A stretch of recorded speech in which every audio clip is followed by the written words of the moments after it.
جی آپ کے سوال اور ہمارے جواب تو پوچھیں۔ السلام علیکم، میں راولپنڈی سے آبرو بات کر رہی ہوں، اور میں یہ کہنا چاہتی ہوں کہ اس وقت افغان طالبان کی افغانستان میں حکومت ہے، اور ان کی حکومت کے دوران جو پاکستان تحریک طالبان ہے اس کے حملے بھی مکمل نہیں رکے، اور ہماری بارڈر لائن پہ بھی حملہ ہوا۔ تو ہم افغان طالبان کی حکومت سے یہ امید رکھ رہے تھے کہ جو پاکستان تحریک طالبان ہے اس کی بھی ایکٹیویٹیز مکمل ختم ہوں گی، اور افغان طالبان کی جو حکومت ہے اس کی طرف سے ہمیں دوستی کا بہت اچھا رسپانس ایک ملے گا۔ جی بالکل، آپ نے زبردست سوال کیا۔ توقع یہی تھی کہ طالبان کی حکومت آنے کے بعد وہاں سے جو شورش پاکستان کی سرزمین پر پھیلائی جاتی ہے اس کا خاتمہ ہوگا، اور اس کا تعلق نہ صرف بلوچستان کے اندر شورش پھیلانے والوں سے ہے بلکہ پاکستان کے باقی حصوں میں، خیبر پختونخوا بالخصوص، وہاں پر جو شورش اور فساد پھیلایا جا رہا ہے اس سے بھی اس کا تعلق ہے۔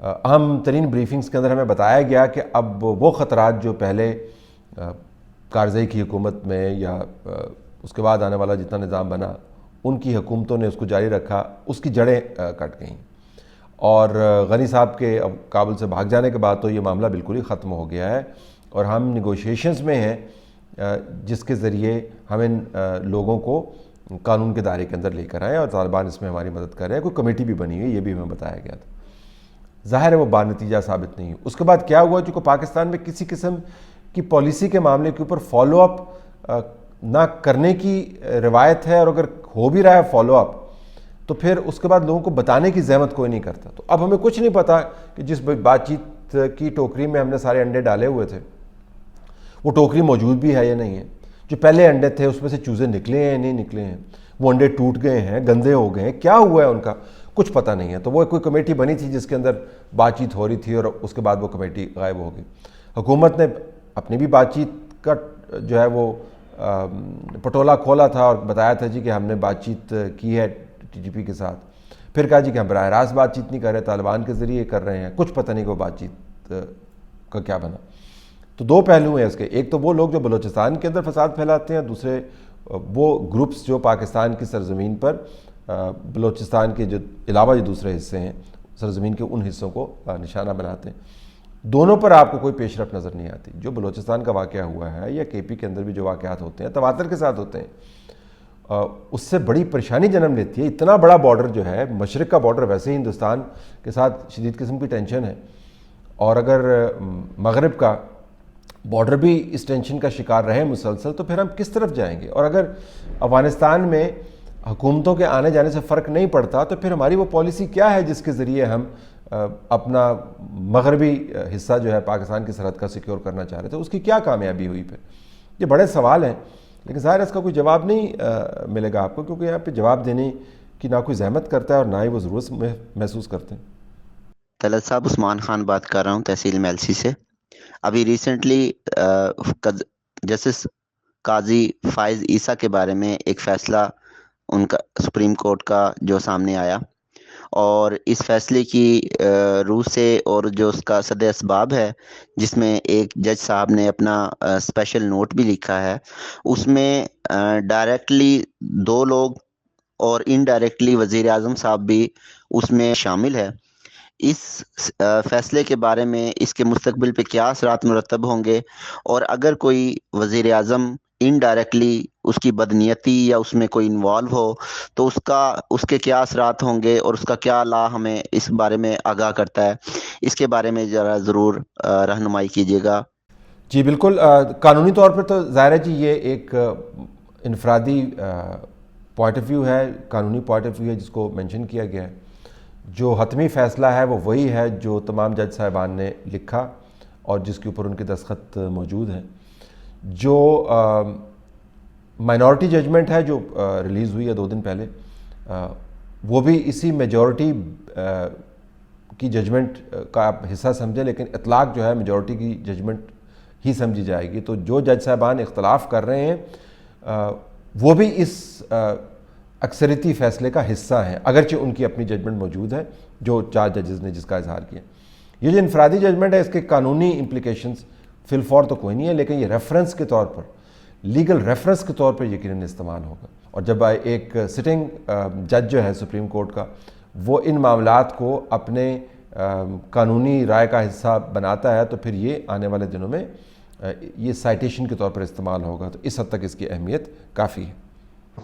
طلعت بھائی، میرا ایک سوال ہے جو کرنٹ سچویشن سے ریلیٹڈ ہے، کیونکہ ابھی ایکسٹینشن کا بھی سال ہے، آنے والا الیکشن کا بھی سال ہے، اور ابھی جو حالات ہیں ملک کے، کیا کہتے ہیں، دہشت گردی اور یہ اس کے واقعات، اور پھر اس طرح کے جو، کیا ان کا آپس میں کوئی لنک ہے؟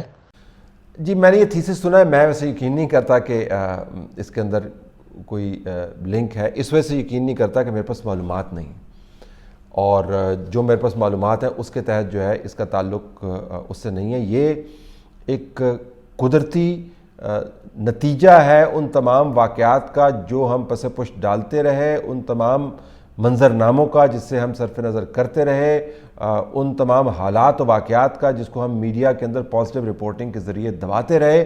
اب وہ کھل کے ہمارے سامنے آ رہا ہے. اب واقعات نے ایک قدرتی شکل اختیار کرنی شروع کی ہے، اور وہ تمام کمزوریاں جن کے دروازے ہم نے کھولے رکھے ہیں، ان کمزوریوں میں سے گھس کر دشمن فائدہ اٹھا رہا ہے اور ہمارے یہاں پر فساد پھیلا رہا ہے. تو میں اس میں کوئی کوئنسیڈنس اگر ہے، لنک نہیں ہے، کوئنسیڈنس اگر ہے تو یہ کہ یہ واقعات بھی اس وقت ہو رہے ہیں جب پاکستان کے اندر ایکسٹینشن کی باتیں ہو رہی ہیں.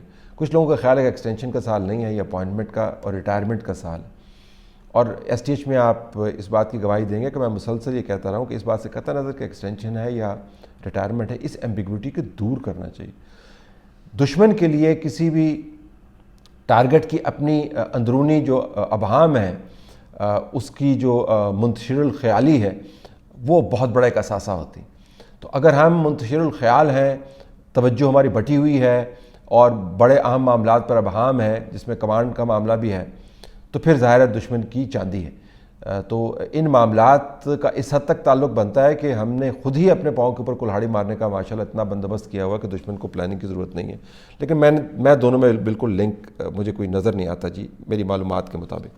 اپوزیشن کے حالات ہیں اس وقت، تو لگتا یہی ہے، جو پہلے سے بھی یہی خیال تھا کہ اس ملک میں حکومت تو کیا، اپوزیشن بھی بغیر اسٹیبلشمنٹ کے ہیلپ کے نہیں ہو سکتی. ان کو یہ کیسے سمجھایا جائے کہ یہ چیزیں نہ کیا کریں، اس سے ان دا لانگ رن بڑا مسئلہ ہوگا، اور اس سے جو ہے یہ ملک کی اکانومی میں بہتری نہیں آ رہی، وہ خراب ہی ہو رہے ہیں. تو یہ تو ہوتے ہوتے اب حالات اس نہج تک پہنچ گئے ہیں، اب پتہ نہیں اس سے آگے کیا حال ہوگا. تو اس کے بارے میں اپنا تجزیہ دیجئے کہ ان کو کون مشورہ دے کہ بس ہو گیا، اب اس سے زیادہ کریں گے تو پھر حالات ہاتھ سے نکل جائیں گے. جی لانگ ٹرم مسئلہ تو ہے، اس میں تو کوئی شک نہیں، اور معیشت جو ہے وہ ریڑھ کی ہڈی ہے تمام معاملات کی. اچھا، اب جو ہم معاشی خوشحالی کا ذکر کرتے ہیں نا، وہ ایسی ہے کہ آپ نے قرضے سے اپنی جیب بھری ہے اور منت ترلا کر کے آپ نے دوسروں کا تمام برداشت کر کے دباؤ پالیسیاں اپنی تبدیل کی ہیں، اور اس کے بعد جو وقتی سہولت ہے اس کو ہم خوشحالی کے ساتھ جوڑ دیتے ہیں. خوشحالی طویل المدت کارکردگی پر بنیاد کرتی ہے. خوشحالی ایک مہینے کے، ایک ہفتے کے جو فارن ایکسچینج ریزروز کے اندر بڑھوتی ہے وہ خوشحالی نہیں ہے. یہ 4 ہفتوں کی جو آپ کی ایکسپورٹس کے اندر بڑھوتی ہے وہ خوشحالی نہیں ہوتی. یہ جو نمبر آپ اوپر نیچے کر کے روزانہ ٹویٹس کر رہے ہوتے ہیں، پریس کانفرنس کر رہے ہوتے ہیں، یہ ان لوگوں کے کام ہے جن کو ایک تو خیر معاشی طویل المدت معاشی ترقی کے بارے میں کچھ علم نہیں ہے. جو علم رکھتے ہیں وہ ان کو پتہ ہے کہ طویل المدت پاکستان کے مسائل کیا ہیں، لہٰذا وہ کنی کتراتے ہیں ان معاملات کے اوپر صحیح بات کرنے سے، اور آل فال قسم کے ہیر پھیر والے اعداد و شمار دے کر آپ کو خوش کرنے کی کوشش کرتے ہیں. تو ایک تو یہ کہ طویل المدت معاشی خوشحالی جو ہے وہ ملک کی ریڑھ کی ہڈی ہے، دفاع کی بھی، اور لوگوں کو نظام میں اعتماد کچھ حد تک رکھنے کی بھی ضمانت وہ دیتی ہے۔ اگر یہ دونوں نہیں ہیں، دفاع کمزور ہے، لوگوں پر آپ انویسٹ نہیں کر رہے ہیں اور مکمل طور پر آپ کی توجہ گھنٹے گزارنے میں یا دن گزارنے میں یا ہفتے گزارنے میں لگی ہوئی ہے، تو ظاہر ہے بہت بڑا چیلنج ہے جو پاکستان جس کی گرفت میں ہے۔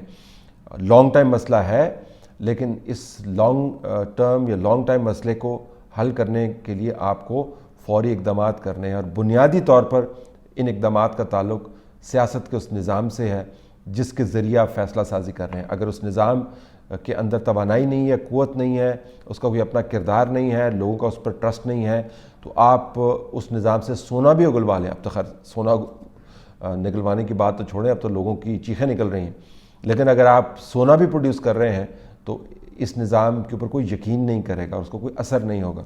تو سیاسی طور پر معاملات اگر آپ نے سیدھے نہیں کیے تو آپ کے معاشی معاملات سیدھے نہیں ہو سکتے۔ کہہ کہ ہم تھک گئے ہیں، بس یہی امید کرتے ہیں کہ سمجھ آ جائے۔ اگر عوام کو بھی سمجھ آ گئی ہے اور سب کو سمجھ آ گئی ہے تو ادھر کیوں نہیں سمجھ آ رہی، اس کی سمجھ مجھے بھی نہیں۔